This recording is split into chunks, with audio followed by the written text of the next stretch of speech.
सामान्य वर्तमान काललाई बुझ्नको लागि यो सामान्य जुन शब्द हो यो शब्दको अर्थ बुझ्न जरुरी छ। त्यसकारणले सबभन्दा पहिला हामी यो सामान्य शब्दको अर्थ के हो एउटा उदाहरणको माध्यमबाट बुझौँ, त्यसपछि हामी अरू कुराहरू बुझ्दै जानेछौँ। त्यसको लागि मैले एउटा उदाहरण यहाँ दिन चाहन्छु। गाई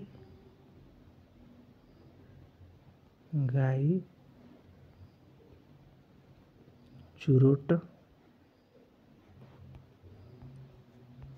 खान्छ। गाई चुरोट खान्छ। यो सुन्नुभएको छ तपाईँ? सुन्नुभएको छैन। गाई घाँस खान्छ यो कुरा हामी सुनेका छौँ, तर गाई चुरोट खान्छ भन्ने सुनेका छैनौँ, हैन? यस कारणले यो वाक्य सही हो कि गलत? यो वाक्य कसैलाई गलत पनि लाग्न सक्छ वा कसैलाई सही पनि लाग्न सक्छ। तर यो वाक्य सही पनि हो र गलत पनि हो। व्याकरणको हिसाबले हेर्ने हो भने वाक्य सही छ, किनभने वर्तमान कालको वाक्यको स्ट्रक्चर के हुन्छ? सुरुमा सब्जेक्ट हुन्छ, कर्ता हुन्छ, त्यसपछि कर्म हुन्छ। यो कर्ता हो, कर्म हो अनि क्रिया हो। त व्याकरणको नियम अनुसार त यो वाक्य ठीक छ, किनभने सुरुमा कर्ता, कर्म र क्रिया छ। तर गलत कुन हिसाबले छ भने अर्थको हिसाबले। अब गाई चुरोट खान्छ यो शब्दको अर्थ हामीले पचाउन नसक्ने अर्थ छ, हैन? हामी पचाउन सक्छौँ त सक्दैनौँ, किनभने यो हामीले हाँसो उठ्ने पनि कुरो जस्तो लाग्छ, हैन त? गाई चुरोट कहीँ खान्छ त? सुनेका पनि छैनौँ हामी, देख्ने कुरा त परै जाओस्। त यो गाई चुरोट खान्छ भन्ने वाक्य जुन हो यो असामान्य अर्थ दिइरहेको छ के? सामान्य अर्थ दिइरहेको छैन। जुन हामीलाई थाहा छ, जुन सबै मानिसलाई थाहा छ कि गाई घाँस खान्छ, तर यहाँ गाई चुरोट खान्छ। यो एउटा अनौठो अर्थ दिइरहेको छ वाक्यले, हैन? यसलाई असामान्य भनिन्छ। अब गाई सूर्य पूर्वबाट उदाउँछ, गाई सूर्य पश्चिमबाट उदाउँछ कसैले भन्यो भने त असामान्य लाग्छ नि, हामीलाई झुठो जस्तो लाग्छ नि, हैन? अनौठो लाग्छ, त्यो असामान्य हो। अब यही गाई चाहिँ के अरे घाँस खान्छ भन्यो भने गाई घाँस खान्छ, हैन? त यो सामान्य हो, सामान्य कुरा हो, हैन? यसले सामान्य भनिन्छ।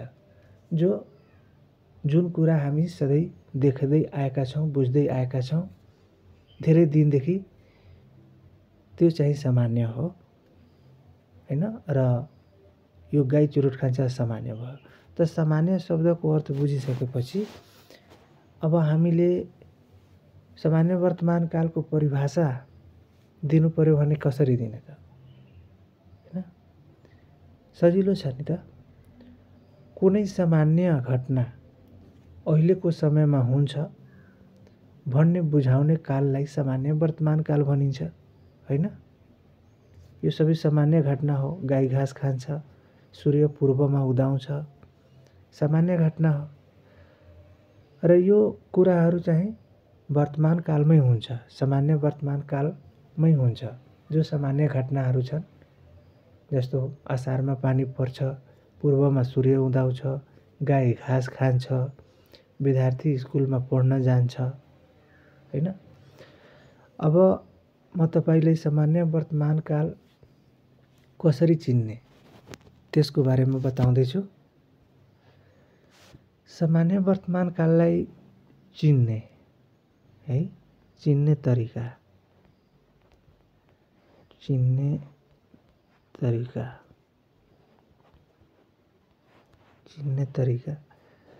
जस्तो कि मानौ अघि हामीले एउटा उदाहरण के हेर्यौं, गाई घाँस खान्छ, गाई घाँस खान्छ। अब यो वाक्य सामान्य वर्तमान कालको हो कि अपूर्ण वर्तमान कालको हो कि भूतकालको हो, कसरी चिन्ने?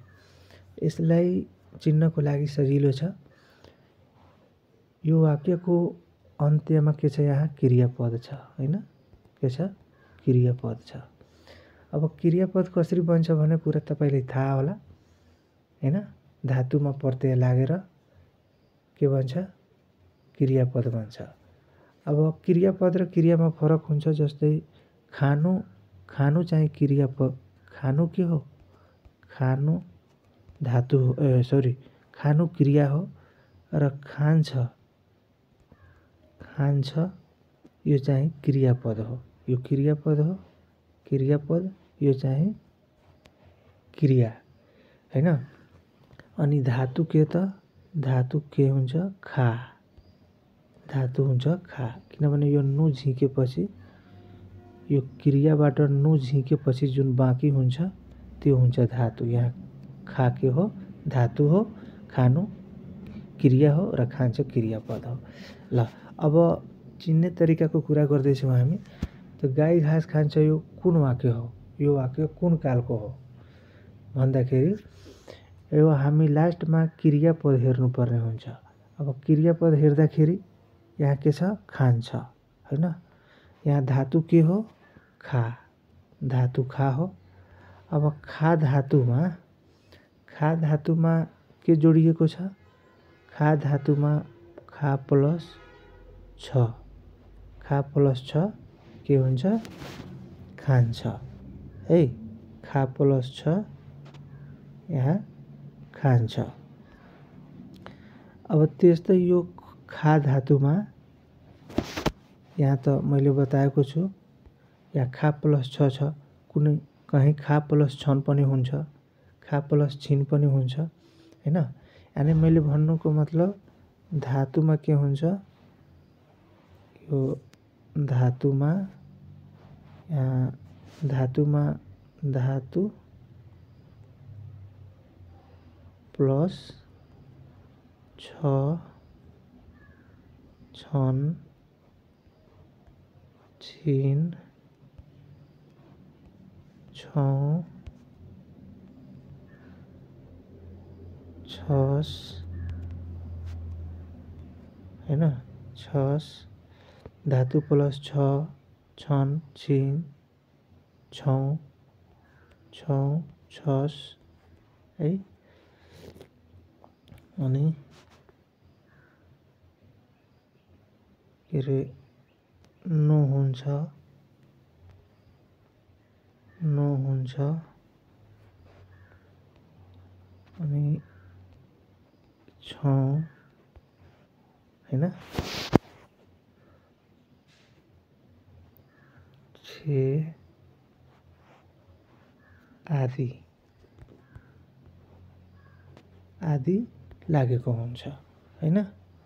के हुन्छ, यो सब लागेको हुन्छ। अब जस्तो यहाँ चिन्ने तरिका, गाई घाँस खान्छ धातु प्लस छ, छन, छिन, छौँ यो बिना चन्द्रबिन्दुको छस अनि नु हुन्छ, छौँ, छे आदि लागेको हुन्छ भने त्यसलाई हामी सामान्य वर्तमानकाल भन्छौँ हैन। जस्तो एउटा उदाहरण,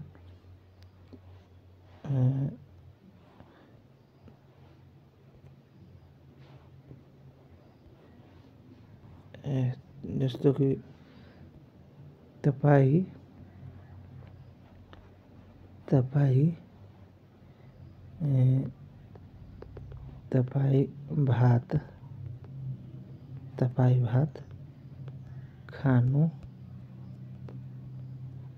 भात खानुहुन्छ हैन, तपाईँ भात खानुहुन्छ हैन।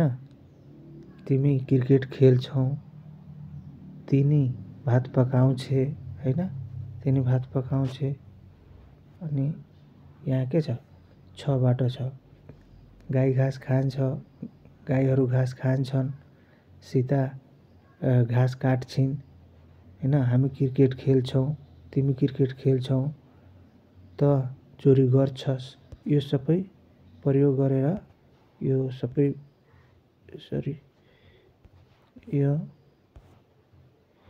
यो सबै के रे यहाँ चाहिँ धातुमा छ, छिन, छिन हैन, छौँ, छस यो आदि चाहिँ यो प्रयोग गरेर यो चाहिँ यो प्रयोग गरेका छौँ। यो सबै लगाएर हामी के बनाउँछौँ? क्रिया बनाउँछौँ, क्रियापद बनाउँछौँ है। यसरी चाहिँ हामी सामान्य वर्तमान कालको वाक्यलाई चिन्छौँ। धातुमा यदि यो प्रत्ययहरू लागेको छ, छौँ, छे अनि अहिले भर्खर हामी जुन कुरा गर्यौँ त्यो यदि लागेको छ भने हामी त्यसलाई सामान्य वर्तमान कालको वाक्य भन्छौँ।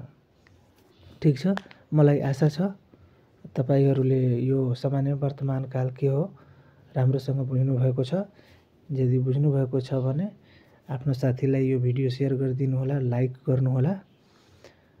तपाईले कस्ता खालको भिडियो चाहिन्छ कमेन्टमा लेख्नुहोला। फेरि अर्को भिडियोमा भेट्नेछौँ।